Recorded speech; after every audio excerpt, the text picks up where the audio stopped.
Olá a todos, eu sou Daniela Dornelles Rosa, oncologista do Hospital Moinhos de Vento em Porto Alegre e presidente do Grupo Brasileiro de Estudos em Câncer de Mama, o GBCAM. Hoje eu estou aqui com o Dr. Max Mano, que é oncologista do Hospital Sírio-Libanês, e a gente vai conversar um pouquinho com vocês sobre o que está acontecendo aqui na 41ª edição do San Antonio Breast Cancer Symposium, que é um dos eventos mais importantes em câncer de mama que ocorre anualmente aqui no Texas, nos Estados Unidos.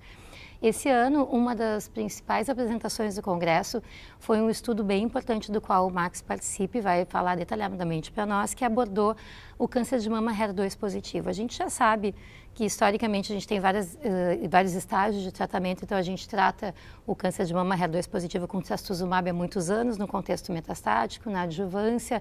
A gente sabe que agora tem sugestão de estudos que que a gente possa usar o duplo bloqueio na adjuvância também para um subgrupo específico de pacientes. Na doença metastática, a gente usa, de uma forma geral, o duplo bloqueio do HER2 com pertuzumab e trastuzumab, na segunda linha TDM1 e depois outras estratégias de bloqueio. E na neoadjuvância, o que tem se feito nos últimos anos é o duplo bloqueio do HER2 com pertuzumab e trastuzumab.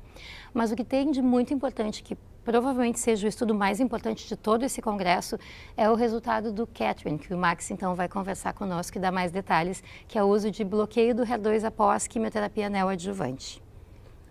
Exatamente, Dani. Então foi um grande prazer ter esse longo trabalho nesse estudo, né? A gente culminou hoje com essa belíssima apresentação e a publicação simultânea, né, no New England Journal of Medicine.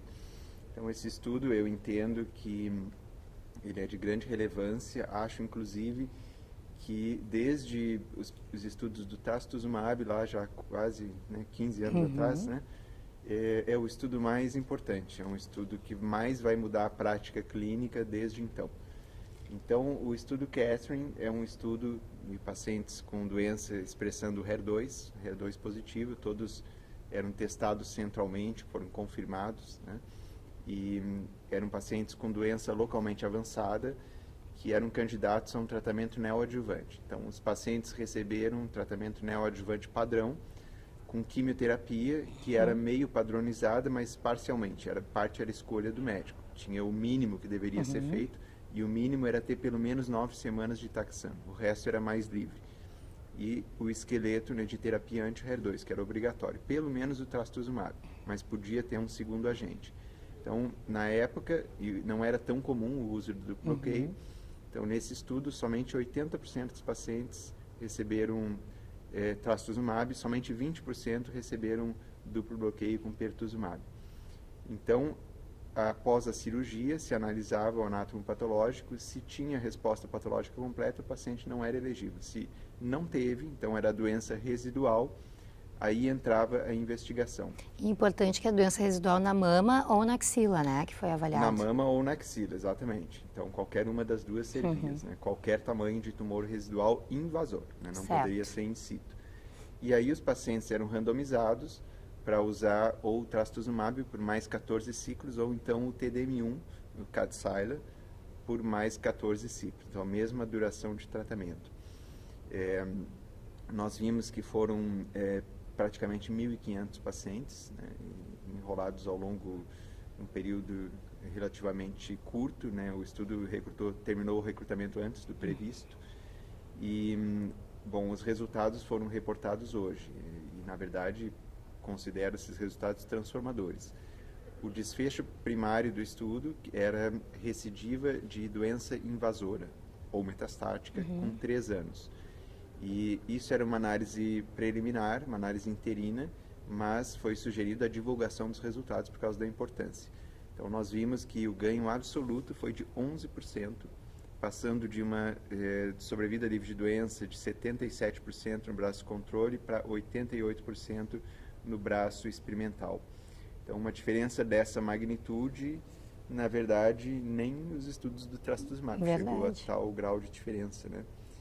E veja que boa parte desses eventos, isso é uma análise secundária de eventos de recorrência metastática, a maioria dos eventos foram recorrência metastática. Então, você olha, as curvas são parecidas, né, de sobrevida livre de doença metastática. E isso sugere que, ao longo dos anos, talvez a gente vá ver, inclusive, um ganho de sobrevida global, que é algo difícil de aparecer bastante em estudo de adjuvância, mas as curvas já estão começando uma tendência de abertura, né? E talvez na próxima atualização, na análise definitiva, se tenha essa comprovação. E é bacana porque a gente está falando de medicamento já bem conhecido, né? Não é um medicamento novo, a gente sabe até como manejá-lo, e até eu queria que tu falasse um pouquinho dessa questão dos efeitos adversos, que eu acho que foi bem salientado na apresentação do estudo, né? O que a gente tem que cuidar nessas pacientes? Exatamente. Bom, nós já temos experiência com essa droga, lembrando que ela tem registro no Brasil e na maior parte dos países para uso em doença metastática. Justamente na mesma situação, doença resistente ao trastuzumab, que falhou o trastuzumab, é onde ela parece ter realmente ação. É o mesmo conceito que foi usado nesse estudo de resgate, né, de tratamento de resgate. Então, o TDM1 é uma droga, no geral, bem tolerada, o manejo não é difícil, mas ela dá mais efeitos colaterais que o trastuzumab. Isso está claro no estudo, né? Os efeitos típicos do TDM1 são gerenciáveis e eles incluem fadiga, que é o principal, aliás, foi a queixa mais importante no estudo. Pode dar algumas alterações hematológicas, mas que geralmente não tem muita consequência, principalmente na queda das plaquetas, mas é algo que tem que ser monitorado. Quando a queda é muito pronunciada, existe um ajuste de dosagem, interrupção, né? Uma coisa que tem que ser cuidado. E alguns efeitos constitucionais que os pacientes se queixam muito, que às vezes até são mal documentados nos estudos clínicos. Um deles é xerostomia, né? Sentir a sensação de boca seca, conjuntivas também. Constipação, é um efeito comum dessa medicação. E outro que também é mal reportado, mas que é um efeito real, é telangiectasia. Os pacientes apresentam principalmente no tronco, na pele, né? É um efeito bastante comum, mas todos, veja, não são efeitos graves, né? Não é que nem uma quimioterapia que cai todo o cabelo da pessoa, tal. O paciente ainda prefere o TDM1 que quimioterapia. Eu acho bacana da gente salientar que tu falasse numa diferença de 11%, e eu acho que a gente tem que salientar isso, porque isso na adjuvância é muito raro. A gente tem uma diferença muito grande de sobrevida livre de doença invasiva nessas pacientes que são pacientes que a gente trata com a intenção de curar a doença. Então, a gente está fazendo o tratamento antes da cirurgia para que possa, então, diminuir o tumor, de preferência, fazer com que ele desapareça. E nos casos que não tem essa resposta patológica completa, a gente agora tem uma opção, que é usar o TDM1 para melhorar, então, a perspectiva dessas pacientes. Exatamente. Penso eu, se tornou uma opção padrão, né? Porque nós não temos dados, por exemplo, alguns argumentaram e se continuasse duplo bloqueio na adjuvância, mas esse dado não existe. E lembre que o efeito do estudo Affinity foi muito modesto. O ganho tem quase que eles têm quase subgrupos lupa, específicos, né? Exatamente, então. Subgrupos específicos. Aqui, veja, aqui um achado dos mais impressionantes nesse estudo é que tinham pacientes com doença residual mínima. PT1A, então 1 milímetro, menos de 5 milímetros, N0, certo?